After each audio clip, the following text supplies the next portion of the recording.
आपने कई बार सुना होगा घर में दादी को, नानी को कहते हुए कि मछली और दूध साथ में मत लेना, सफेद दाग हो जाएंगे। और कई गांव में तो ये बहुत कॉमनली बोला जाता है, सफेद चीज खाने से सफेद दाग बढ़ जाते हैं। वेल, ये सारी बातें क्यों हैं, क्या सच हैं, कितना साइंटिफिक फैक्ट है, ये सब मिथ्स हैं, आइए आज इसको हम एक्सप्लोर करते हैं।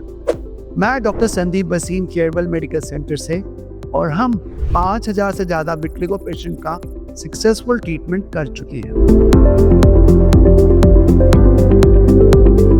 अब इस चीज़ को जानने के लिए हम समझते हैं कि ये जो मिथ है ये इतनी पॉपुलर कैसे हुई। ऐसा कहा जाता है कि आयुर्वेद में चरक संहिता के अंदर कई जगह मेंशन आता है जिसको बोलते हैं विरुद्ध आहार, यानी ऐसे फूड कॉम्बिनेशंस जो बॉडी के लिए अच्छे नहीं होते हैं, बॉडी में कोई नुकसान पहुंचा सकते हैं। अब आयुर्वेद के पीछे क्या बेसिस रहा या उसके पीछे क्या है, मैं बहुत ज़्यादा नहीं बोल सकता, लेकिन एक चीज़ जो मैं आपसे शेयर करना चाहूँगा और आपको बताना चाहूँगा कि एम्स के अंदर एक डीप स्टडी हुई, department of skin dermatology and mineralogy, और उन्होंने ये पाया फिश एंड मिल्क का कॉम्बिनेशन विट्लिगो के इंसिडेंस को नहीं बढ़ाता। ऐसे डॉक्टर अख्तर जो एक सीनियर डर्मेटोलॉजिस्ट है, उनका ये कहना है ये पॉसिबल है कि कुछ लोगों को दूध से एलर्जी हो, लैक्टोज इंटॉलरेंस हो, या उनको फिश से एलर्जी हो।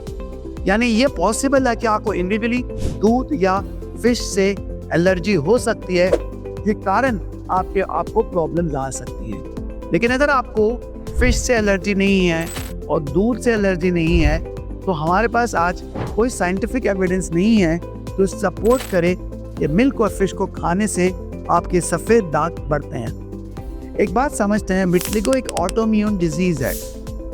ये बीमारी आपके इम्यून डिस्टर्बेंस से होती है और इसके साथ अभी तक कोई डाइट का डायरेक्ट कॉम्बिनेशन नहीं पाया गया। हम सिर्फ इतना ही बोल सकते हैं कि अगर डाइट आपकी हेल्दी है तो वो आपके विट्लिगो को हील करने में सपोर्ट करेगी। एक चीज़ और हम देखते हैं, मेडिटेरियन डाइट जिसको सबसे हेल्दी डाइट बोला जाता है, जहाँ फिश का इस्तेमाल बहुत कॉमनली होता है, वहाँ पे फिश को योगर्ट, मिल्क और कर्ड के साथ कंबाइन किया जाता है। उनकी वेरियस डिशेस हैं जहाँ फिश की कुकिंग में मिल्क को डाला जाता है और इस्तेमाल किया जाता है, और वहाँ पर विट्लिगो का इंसिडेंस ज़्यादा नहीं है, इनफैक्ट इंडिया से कम है। इंडिया में विट्लिगो का इंसिडेंस 2% है, लेकिन मेडिटेरियन रीजन्स में ये इंसिडेंस काफ़ी कम होता है। तो ये सारे एविडेंसेस देखते हुए हम ये बोल सकते हैं कि एट प्रेजेंट हमारे पास सफिशिएंट एविडेंस नहीं है कि फिश एंड मिल्क आपके विट्लिगो को किसी तरह से बढ़ाता हो। लेकिन फिर भी मैं कहूँगा हमें अपने कल्चर का रिस्पेक्ट करना चाहिए, लेकिन साइंटिफिक एविडेंस से अगर कुछ बातें हमारे सामने आती हैं तो उसको समझते हुए हमें अपनी लाइफ को अडैप्ट करना चाहिए। फिर भी आपके मन में कुछ डाउट्स हों तो नीचे दिए हुए कमेंट्स में आप अपने क्वेश्चंस पूछ सकते हैं। विट्लिगो के मैनेजमेंट में आपके कोई भी डाउट को सॉर्ट आउट करने में हेल्प कर सकते हैं। Thank you.